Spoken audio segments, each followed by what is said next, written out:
नमस्कार विद्यार्थियों, कैसे आप सभी। आज हमारा इस वाली एक्सरसाइज का लास्ट डे है। हमने लगभग 12-13 वीडियो बना ली हैं, आप देख भी चुके होंगे। हमने इससे पहले जो इस वाली 1.3 एक्सरसाइज में जो सवाल सिद्ध किया था वो अपरिमेय संख्याओं को सिद्ध किया था कि √2 एक अपरिमेय संख्या होती है, √3 एक अपरिमेय संख्या होती है। वो स्पेशल अंडर है। अंडर के अंदर यदि कोई संख्या लिखी हुई है और उसका कोई भी गुणनखंड बाहर नहीं आता है तो उनको हम उस तरीके से सॉल्व करेंगे। इसके अलावा एक तरीका आपका ये वाला रहेगा। यदि अंडर के साथ कोई संख्या देखो गुणा में है, कोई संख्या प्लस में है, कोई संख्या किस में है, माइनस में है। ऐसे भी हो सकता है कोई संख्या क्या आ जाए, भाग में आ जाए, जैसे मैंने ऐसे लिख दिया। इस तरह से भाग में भी आ सकती है। तो इन सभी सवालों को सॉल्व करने का तरीका अलग तरीके का रहेगा। तो सुनना मैं क्या बोल रहा हूँ, कुछ तरीका तो आपका सेम टू सेम वो ही रहेगा। तो माना 3 + 2 √5 कैसी संख्या मान के चलेंगे, अब परिमेय है। ये पूरी की पूरी संख्या अपरिमेय सिद्ध करनी है। और वैसे तो आपको पता है कि अपरिमेय संख्या को गुणा किया जाए परिमेय संख्या से तो क्या आता है, अपरिमेय। और अपरिमेय को फिर जोड़ा जाए परिमेय में तो क्या आता है, अपरिमेय। लेकिन हमें ऐसे नहीं बताना है। ये हमारी पहचान करने का सिस्टम हो गया कि अपरिमेय को 2 से गुणा किया, अपरिमेय आया। ये अपरिमेय हो गया तो परिमेय में जोड़ेंगे तब भी अपरिमेय आ जाएगा। तो इस तरह से नहीं बता के हमें थोड़ा सा तरीके से बताना है। एक बात का जरूर ध्यान रखना है, जब आप पूर्णांकों को जोड़ते घटाते ऐसे, ये आपके सभी क्या है, पूर्णांक हैं। यदि आप इनको जोड़ेंगे, घटाएंगे, गुणा करेंगे, भाग देंगे तो आपका क्या आएगा, एक परिमेय संख्या ही आएगी। आपके पास कैसी संख्या प्राप्त होगी, एक परिमेय संख्या ही प्राप्त होती है। तो सुनो, अब इस वाले कॉन्सेप्ट का उपयोग करके, एक परिमेय है तो परिमेय है तो इसको हम क्या लिख देंगे, P/Q के रूप में व्यक्त कर देंगे।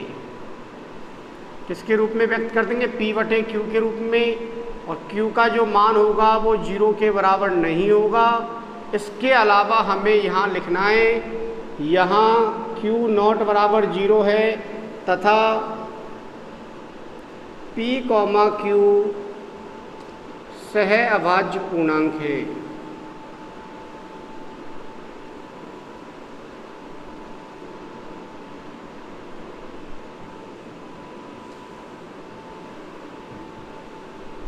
अब यहाँ पर आपको ओवेनिस्ट वाला कॉन्सेप्ट नहीं करना है।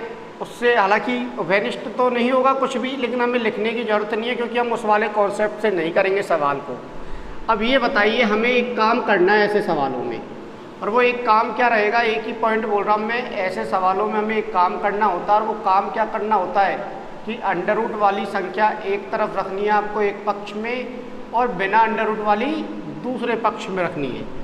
तो बताइए 3 है, इसके साथ ये गुणा हो रहा है तो गुणा वाली चीज़ें नहीं आएंगी पहले।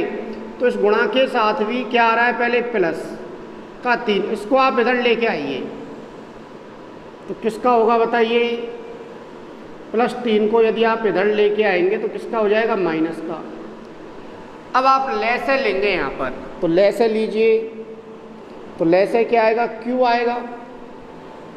लैसे जो आएगा वो आपका क्या आ जाएगा, Q आ जाएगा। Q का भाग Q में देंगे, एक बार जाएगा, एक P से गुणा हो जाएगा तो P आ जाएगा। फिर माइनस, इस 3 के नीचे कुछ भी नहीं है, मैं कितना लगा सकता हूँ, 1 का भाग देंगे Q में, Q बार जाएगा और 3 से गुणा होगा तो क्या आ जाएगा, 3Q आ जाएगा। यहाँ तक हो गया सॉल्व। तो √5 बराबर जो आएगा आपका वो क्या आ जाएगा, P - 3Q बटे 2। इधर क्या है, गुणा में ना, तो 2 का इधर क्या लग जाएगा, भाग। अब भाग जो लगता है वो अंश में आके लगता है, और हर में भी संख्या है।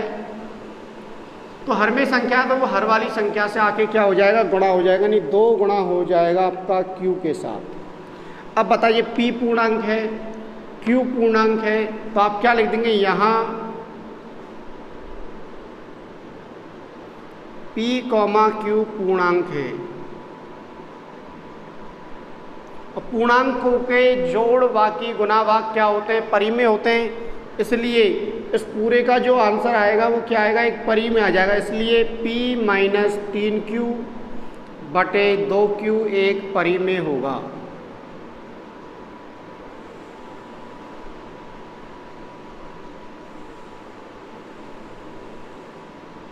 मैं क्या बोल रहा हूँ, आप जब भिन्नों को जोड़ते घटाते हैं तो परी में आता है नहीं आता है, आता है, तो इसलिए क्या हो जाएगा, ये परी में हो जाएगा। हो गया परी में यहाँ तक। अब ये परी में है, इधर है परी में लिख रहा है, तो मैं क्या लिख दूंगा यहाँ पर, अतः √5 बराबर, और ये क्या आ चुका है परी में,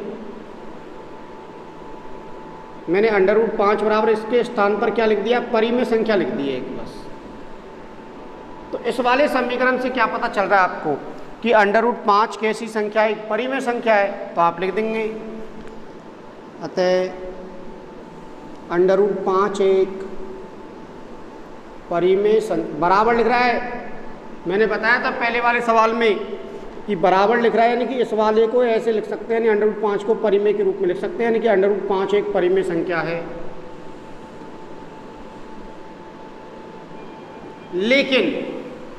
लेकिन आप जानते क्या हैं वो बताइए। यहाँ से तो परिमेय आ रहा है, लेकिन हम जानते हैं कि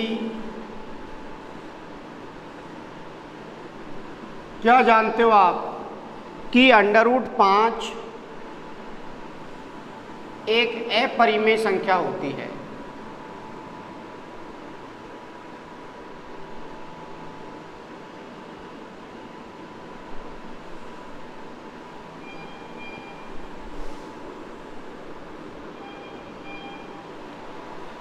लेकिन हम जानते हैं कि √5 एक अपरिमेय संख्या होती है।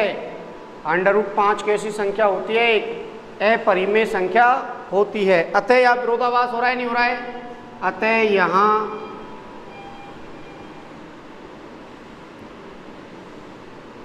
विरोधाभास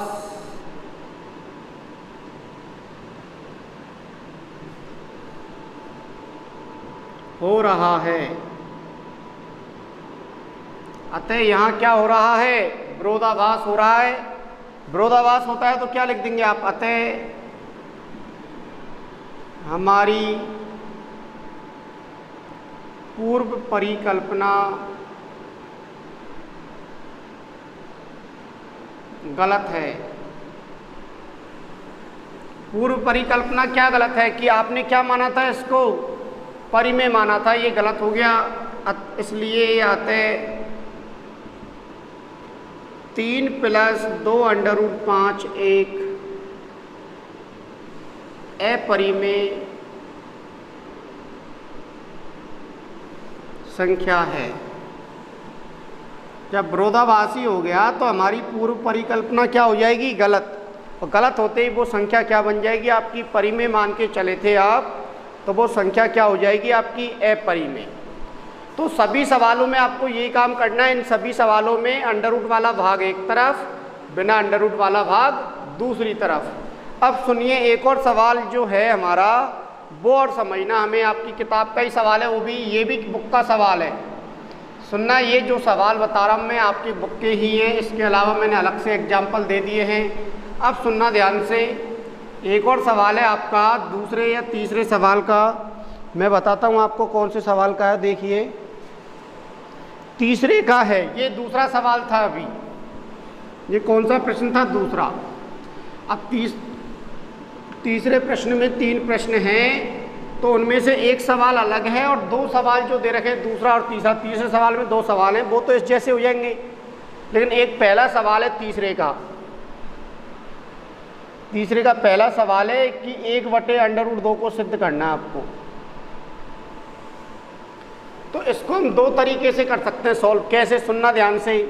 1/√2 बराबर आप क्या मान के चलेंगे, p/q मान के चलेंगे, और p/q मान लिया तो आप इसका उल्टा कर दो बस। तो आपने इसको उल्टा कर दिया तो इधर भी क्या हो जाएगा, उल्टा हो जाएगा। तो बताइए आपका जो ये सवाल बना वो क्या बन गया, टाइप फर्स्ट का बना नहीं बना। टाइप फर्स्ट यानी जो हमने शुरू में सवाल किया था उस तरीके का बना नहीं बना, बन गया। तो आप उस तरीके से भी सॉल्व कर सकते हैं। लेकिन हम ऐसे करें क्यों, जब बटे में आ रहा है तो जरूरी थोड़ी हम ऐसे करें इसको, तो हम कैसे कर सकते हैं? सुनना ध्यान से, आपने परिमेयकरण सीखा होगा। आपने क्या सीखा होगा? परिमेयकरण सीखा होगा। तो मैं इसको मान के चल रहा हूँ, माना 1/√2 एक परिमेय है। परिमेयकरण कैसे किया था?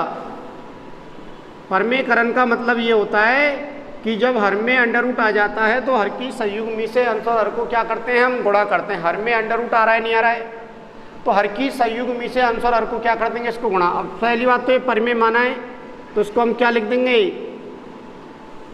P/Q लिख देंगे बराबर में, और Q का जो मान होगा वो 0 के बराबर होगा क्या? नहीं होगा। दूसरी बात, P और Q क्या होंगे? सहभाज्य होंगे। P और Q जो होंगे हमारे सहभाज्य पूर्णांक हैं। यहाँ Q का मान 0 के बराबर नहीं है और P और Q क्या हैं? सहभाज्य पूर्णांक हैं हमारे। अब हमें यहाँ पर परिमेयकरण कर लो इसका। तो परिमेयकरण करने के लिए मुझे क्या करना पड़ेगा? -√2 इसकी संयुग्मी होती है, होगी नहीं होगी? प्लस का है तो क्या लगा देंगे? माइनस, तो इससे ऊपर नीचे गुणा कर दिया बराबर P/Q। सुनना ध्यान से, अब माइनस में माइनस का भाग देंगे प्लस का, और 1 √2 से गुणा होगा तो क्या आएगा? √2, और √2 को √2 से गुणा करेंगे तो क्या आएगा? 2 आ जाएगा, और बराबर क्या हो जाएगा? P/Q। तो यहाँ से आप क्या लिख सकते हैं? 2 का यहाँ भाग लग रहा है तो इधर आके ये अंश में क्या हो जाएगा? गुणा। और यहाँ पर क्या लिखा हुआ है? P, Q पूर्णांक है। चूंकि P और Q क्या पूर्णांक हैं, इसलिए 2P/Q जो आएगा वह परिमेय होगा, नहीं होगा? इसलिए यह एक कैसी संख्या है? आपकी परिमेय संख्या है। अब वही चीज़ें आ जाएंगी आपकी रिपीट, जो अभी मैंने आपको समझाया था। जब ये परिमेय आ गया तो √2 बराबर क्या लिख देंगे आप? परिमेय संख्या। क्या लिख देंगे बताइए? परिमेय संख्या लिख देंगे, नहीं लिख देंगे? जब ये परिमेय आ चुका है तो √2 बराबर क्या लिख देंगे? परिमेय। इसलिए आप क्या लिख देंगे? √2 एक परिमेय संख्या है।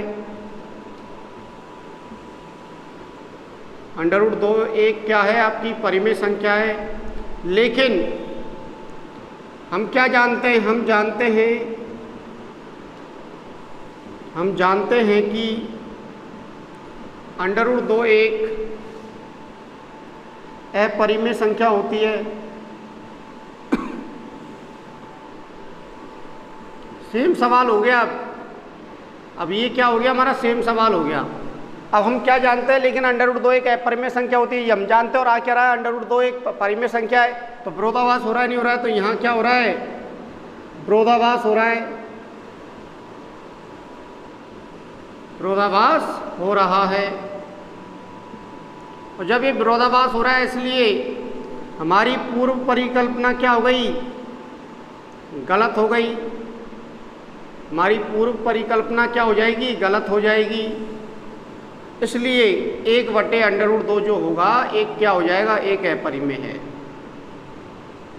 और आप वैसे भी जानते हैं कि परिमेय में अपरिमेय का भाग देते हैं तो क्या आता है आपके पास? अपरिमेय आता है। इसको लिखिए आप जल्दी से। इसके बाद हम नेक्स्ट एक्सरसाइज चालू करेंगे, प्रश्नावली 2 बहुपद। हम अगली प्रश्नावली चालू करेंगे, प्रश्नावली 2 बहुपद। हाँ, तो देखिए बच्चों, अब हम क्या कर रहे हैं? प्रश्नावली 2 स्टार्ट कर रहे हैं। तो हमारी प्रश्नावली 1 समाप्त हो चुकी है। अब हम स्टार्ट कर रहे हैं प्रश्नावली 2 बहुपद। और बहुपदों के बारे में आपने कक्षा 9th में भी पढ़ लिया होगा कि कौन कौन से बहुपद होते हैं, इनकी घातें कैसे निकालते हैं आप। इसके अलावा इनके गुणांक क्या होते हैं, एक घात का बहुपद क्या होता है, इसे और क्या कहते हैं? हम रैखिक बहुपद कहते हैं। द्विघात का बहुपद, 3 घात का बहुपद, ऐसे हम और सारी घातों का बहुपद ज्ञात कर सकते हैं। इसके अलावा पदों की संख्या भी आपने देख ली होगी, कितने पद होते हैं। ये सभी 9th क्लास की बातें मैं दोबारा से थोड़ा सा रिपीट करवा रहा हूँ आपको। तो देखिए आप स्टार्ट करते हैं बहुपद। तो सबसे पहली बात तो बहुपद में होगा क्या? तो बहुपद जो बनते हैं वो बीजीय व्यंजक से बनते हैं। जो बहुपद होता है हमारा वो किससे बनता है? बीजीय व्यंजक से। किससे बनता है? बीजीय व्यंजक से बनता है। और बीजीय व्यंजक किससे बनते हैं आपके?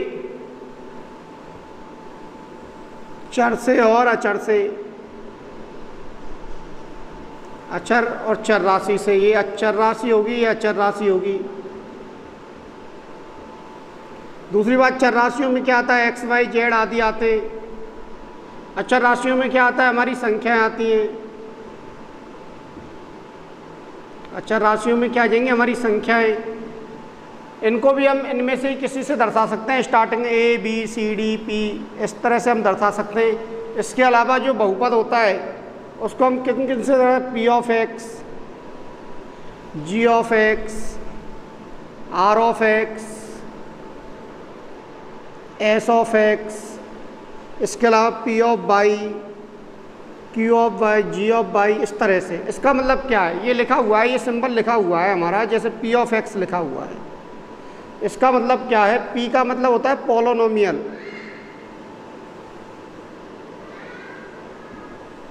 पॉलिनोमियल को ही हम क्या कहते हैं, बहुपद कहते हैं।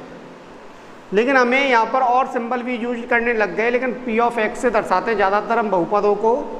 लेकिन यहाँ पर जो एक्स लिखा रहता है, ये क्या है, इस एक्स का मतलब ये है कि जो भी बहुपद होगा, जो भी बहुपद होगा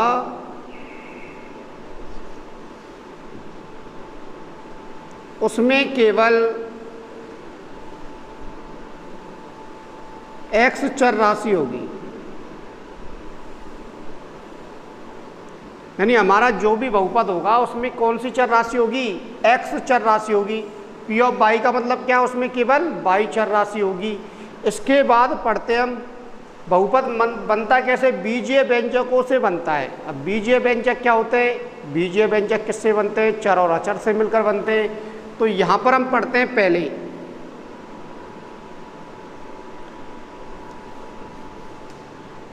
बहुपद की घात। बहुपद की घात क्या होगी, बहुपद में स्थित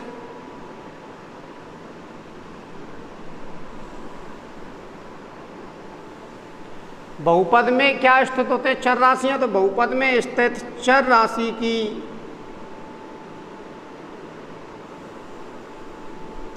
अधिकतम घात, अधिकतम घात यानी सबसे ज्यादा घात,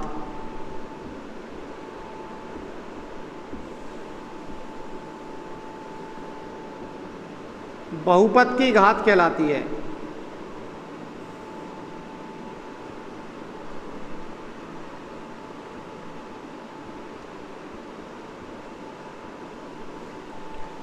उदाहरण समझते हैं। जैसे ऐसे लिखा हुआ है, पी ऑफ एक्स बराबर एक्स की घात 3 plus 4x square plus 5x plus 10। तो इसमें ज़्यादा घात कौन सी दिख रही है आपको, 3 घात दिख रही है यहाँ पर। तो बहुपद की जो घात होगी वो कितनी हो जाएगी, 3 हो जाएगी। तो हम घातों के आधार पर, हम घातों के आधार पर क्या सीखेंगे, बहुपदों के प्रकार सीखेंगे। तो एक घाती बहुपद को हम कहते हैं रैखिक बहुपद। एक घाती बहुपद को क्या कहते हैं, रैखिक बहुपद।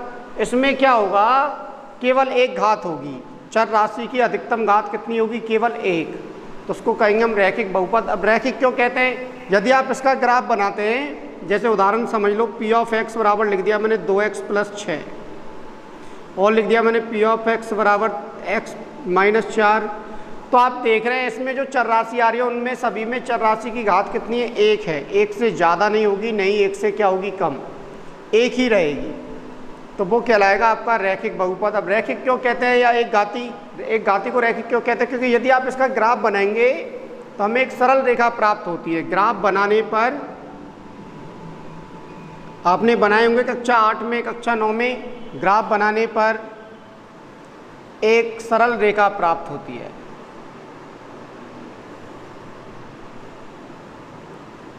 सरल रेखा का मतलब एक बिल्कुल सीधी रेखा, और सीधी रेखा प्राप्त होगी, इसलिए इसको क्या कह दिया हमने, रैखिक बहुपद कह दिया है। दूसरी बात, 2 घाती बहुपद और 3 घाती। तो इसका जो व्यापक रूप होता है, तो व्यापक रूप क्या होगा इसका, एक घाती का। तो यहाँ पर ए काम में ले लें अचर की जगह, और यहाँ पर क्या काम में ले लें, बी। तो ये आ जाएगा ax प्लस b। ये आपका होता है व्यापक रूप। एक घातीय बहुपद का क्या होता है? व्यापक रूप होता है। इसके बाद हम बढ़ते हैं थोड़ा सा और आगे। अब द्विघाती बहुपद क्या होगा? तो द्विघाती बहुपद तो क्या होगा? चर राशि की अधिकतम घात कितनी होगी? 2। 2 से ज़्यादा घात नहीं होगी, कम हो सकती है। चर राशियों के ऊपर जो घात होगी वो 2 से ज़्यादा नहीं होगी। तो उदाहरण समझना आप, मैंने लिख दिया 5x² प्लस के 10x प्लस के 15। तो यहाँ पर देखो x आ रहा है, यहाँ x आ रहा है, 2 घात है, यहाँ 1 घात है। तो बताइए अधिकतम घात कितनी है? 2। तो ये द्विघाती बहुपद कहलाएगा। यदि इसका मैं व्यापक रूप लिखना चाहूँ तो व्यापक रूप क्या होगा? इसकी जगह a काम में ले लेंगे, इसकी जगह b, और इसकी जगह क्या काम में ले लेंगे? हम c काम में ले लेंगे। इसकी जगह a, तो मैं इसको ऐसे दर्शा सकता हूँ ax² प्लस के bx प्लस के c। तो ये हो गया आपका द्विघाती बहुपद। इसके बाद हम पढ़ते हैं थोड़ा सा और आगे त्रिघाती बहुपद। त्रिघाती बहुपद का मतलब क्या होगा कि अधिकतम घात कितनी होगी हमारी? 3। तो हमें त्रिघाती बहुपद तक पढ़ने, तो त्रिघाती बहुपद में क्या होगा? जैसे मैंने उदाहरण ले दिया 2x3 5x² plus 7x plus 10, इस तरह से लिख दिया। तो बताइए 3 घात है अधिकतम, तो इसका व्यापक रूप क्या बन जाएगा? आपका p ऑफ x बराबर बन जाएगा आपका a लिख दूँ इसकी जगह पर, फिर b लिख दूँ, फिर c लिख दिया, फिर क्या लिख दिया? d लिख दिया मैंने। तो कर क्या रहे हैं हम यहाँ पर? बहुपद जब लिखते जा रहे हैं तो कर क्या रहे हैं? कुछ समानता दिख रही है आपको यहाँ पर। तो समानता क्या दिख रही है कि 3 घात का बहुपद बनाना, तो सबसे पहले 3 घात, उसके बाद आप घटते हुए क्रम में चलेंगे। यहाँ कितनी घात हो गई? 1। और यहाँ पर कितनी घात होगी? तो फिर बताओ 0। यहाँ पर और कितनी घात आ सकती है? 0। समझना इस वाले कॉन्सेप्ट को। ax3 bx² plus cx plus d, और x की घात कितनी लिख दी मैंने? 0। अब सुनना ध्यान से, चूंकि x की घात 0 का मान कितना होगा? 1 होगा, नहीं होगा? x की घात 0 का मान 1 होता है, या किसी भी संख्या की घात यदि 0 होती है तो उसका मान हमेशा कितना आता है? 1 आता है। तो यहाँ पर हम क्या कर लेंगे? ax3 bx² plus cx plus d, और गुणा में कितना आ जाएगा? 1। और गुणा में 1 आ गया तो दोबारा से देखिए क्या आएगा आपके पास? ये आएगा, नहीं आएगा? तो इसको हम क्या कहते हैं? अचर बहुपद कहते हैं। इसको क्या कहते हैं हम? अचर बहुपद। ये जो होगा आपका इसमें वो क्या होता है? अचर बहुपद होता है। अचर बहुपद का मतलब ये है जिसमें चर राशि नहीं दिखे, जिसमें आपको क्या नहीं दिखे? चर राशि नहीं दिखे, उसको हम कहते हैं अचर बहुपद कहते हैं। तो ये अचर बहुपद कहलाता है। अब गुणांकों की बात कर ली जाए, सुनना ध्यान से, मैं इसको और रिपीट कर रहा हूँ ऐसे। पहली बात यहाँ पर, यहाँ लिख रहा हूँ मैं नोटों में, घातों का घटता हुआ क्रम,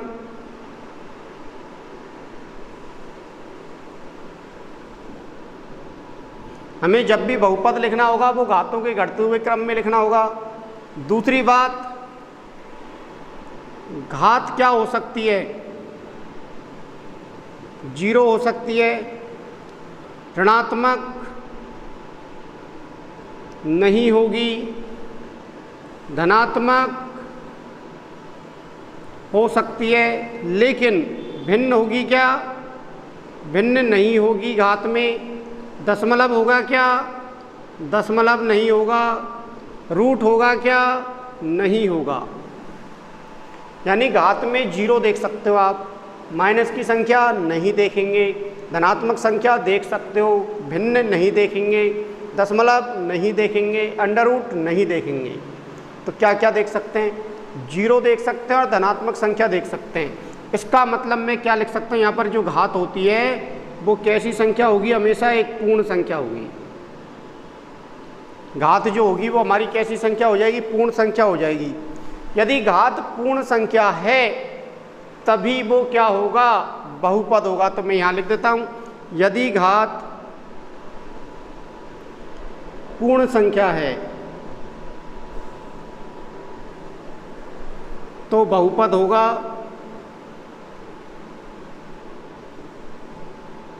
अन्यथा बहुपद नहीं होगा। अन्यथा क्या नहीं होगा? हमारा बहुपद नहीं होगा। अब हमें गुणांकों के बारे में पढ़ना है यहाँ पर। तो बताइए, मैं इसमें एग्जाम्पल देख रहा हूँ। तो x की घात 3 का गुणांक क्या है? गुणांक का मतलब चर राशियों से क्या गुणा रहता है। तो क्या गुणा है x की घात 3 से? यहाँ पर 2। यहाँ पर बताइए x स्क्वायर का गुणांक कितना है? 5। x का गुणांक कितना है? तो आप कहेंगे 7। अब यदि सपोज करो, यदि मैंने यहाँ लिख दिया माइनस का 7, यहाँ क्या लिख दिया मैंने? माइनस का लिख दिया।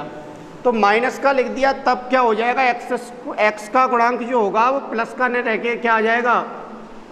माइनस का आ जाएगा।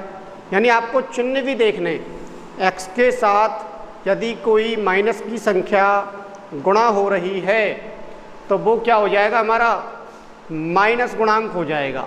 क्या हो जाएगा? माइनस गुणांक हो जाएगा। तो ये हो गए हमारे गुणांक। गुणांक पहचानने आपको ऐसे। इसके अलावा इसमें बताओ आप यहाँ पर, तो इसमें हमेशा ध्यान रखना होता है x स्क्वायर का गुणांक क्या होगा? a होगा। x का गुणांक क्या होगा? b होगा। और अचर पद क्या होगा? अचर पद होगा आपका c। इन सभी से हमें काम पड़ेगा। यदि ऐसा बहुपद है द्विघाती तो ये वाली चीज़ें गुणांकों में आ जाएंगी। ये क्या होते हैं? गुणांक। 3 घात का बहुपद है, ये वाला उदाहरण लिख लेना। 3 घात के लिए ये हो जाएगा गुणांक। तो यहाँ पर x की घात 3 का गुणांक क्या होता है? a, x स्क्वायर का b, x का c और अचर पद क्या होगा? d। इसके बाद थोड़ा सा और समझिए आप। यदि मैं बात करूँ रैखिक बहुपद की, यदि मैं किसकी बात करूँ, मैं इसको मिटा रहा हूँ, आप लिखते रहना इन चीज़ों को सभी को। अब मैं रैखिक बहुपद पे आता हूँ, ax प्लस b। तो यहाँ पर बताइए आप, ये x का गुणांक है और b क्या है? आपका अचर पद है। आपको इन सभी की पहचान करना आना चाहिए, इन सभी से काम पड़ेगा हमारा। इसके बाद हमें पदों की संख्या ढूंढनी है। क्या ढूंढनी है? पदों की संख्या। तो सोचना, पदों की संख्या मतलब कितने पद हैं। तो पदों की संख्या आपको चिन्हों से देखनी है। तो कितने चिन्ह हैं इसमें? 1, 2, प्लस और माइनस देखना है। तो किससे देखेंगे पदों की संख्या? प्लस माइनस की संख्या में कितना जोड़ देंगे आप? प्लस 1 और कर देंगे। यानी यहाँ कितने प्लस दिख रहे हैं? यहाँ पर 1 प्लस 1 कितना हो जाएगा? 2 पद हो जाएंगे। एक ये वाला पद हो जाएगा और एक ये वाला पद हो जाएगा। अब वैसे आप देखें तो यहाँ इसके आगे भी तो प्लस रहता है। तो आगे वाले चिन्ह को मैं हटा रहा हूँ, आगे वाले चिन्ह को हटा रहा हूँ। इनके बीच में कितने चिन्ह हैं? 1। तो 1 प्लस 1 बराबर 2। यहाँ पर बताइए कितने चिन्ह हैं? 2 प्लस 1 बराबर कितने पद हो जाएंगे? 3 पद हो जाएंगे। गिन लो कौन से? एक ये हो जाएगा, एक ये हो जाएगा, एक ये हो जाएगा। अब मैं 3 घात में भी बता दो आप। चलो मुझे अब आप लिखते चलें पदों की संख्या। तो 3 घात का लिख दिया मैंने, ax की घात 3, bx स्क्वायर cx प्लस के d। इसमें चिन्ह कितने? 1 ये रहा, 2 ये रहा, 3 ये रहा। तो 3 प्लस 1 यानी कितने पद हो जाएंगे? 4। तो कैसे आएंगे? एक पद ये होगा, एक पद आपका ये होगा, एक पद एक ये होगा और एक पद ये होगा। तो 4 पद हो गए हमारे। तो पदों की संख्या भी इम्पोर्टेंट है। आपको मैंने सही कार्य इसका जो बेसिक कॉन्सेप्ट होता है कि घात के अकॉर्डिंग बहुपदों के प्रकार क्या होंगे, पदों की संख्या क्या होगी, अचर बहुपद क्या होगा। अचर बहुपद क्या होगा? यदि घात 0 है यानी अचर दिख जाएगा। घातें क्या क्या हो सकती हैं? घातों को घटते हुए क्रम में लिखते हैं हम।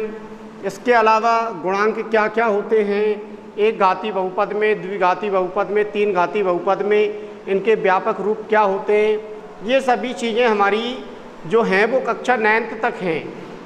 एक कॉन्सेप्ट और रह गया हमारा शून्यक वाला। तो शून्यक वाला कॉन्सेप्ट हम कल की वीडियो में देखेंगे। क्या होता है शून्यक, कैसे निकाले जाते हैं, एक घाती बहुपद के कितने शून्यक होंगे, 2 घाती के कितने होंगे, 3 घाती के कितने होंगे, 4 घात वाले बहुपद के कितने शून्यक होंगे। और इसके अलावा इनका ज्यामितीय रूप देखेंगे कि यदि कोई ग्राफ ऐसे है और ऐसे बना हुआ है आपका, तो इसके कितने शून्यक होंगे आपको देख के बताना है। यहाँ बहुपद नहीं दे रखा है तो आप क्या देखेंगे, एक्स अक्ष को कहाँ काट रहा है, ये गिन लो आप। 2 बार काट दिया, 3 बार काट दिया, 4 बार काट दिया, 5 बार काट दिया, 6 बार काट दिया।